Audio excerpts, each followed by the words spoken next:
मेरो नाम कुमेर गुरुङ अनि मर्स्याङ्गी गाउँपालिका वार्ड नम्बर 1 उपला चिप्ला गाउँ।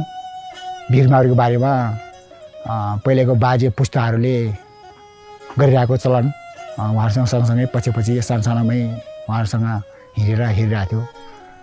माथि यो जुन लट्ठा तान्छ त्यसमा भ्राङ बनाउँछ, त्यहाँ भ्राङमा आइडियाहरू हुन्छ। त्यहाँ चाहिँ बिचबिचमा एउटा डोरी नजिलेसम्म एउटा भ्राङमा डोरी जिलेर लानुपर्छ। हामी चाहिँ तिनवटामा विभाजित हुन्छ, तिनवटा भागमा विभाजित हुन्छ। माथि जाने टुप्पोमा जाने चाहिँ एक भाग हुन्छ, एउटा मान्छे जान्छ, 4-5 जना मान्छे जान्छ। त्यसपछि बिचमा चाहिँ अब त्यो झुन्डाउनेमा 2 जना आनेबारे हुन्छ, 2 जना आनेबारे हुन्छ।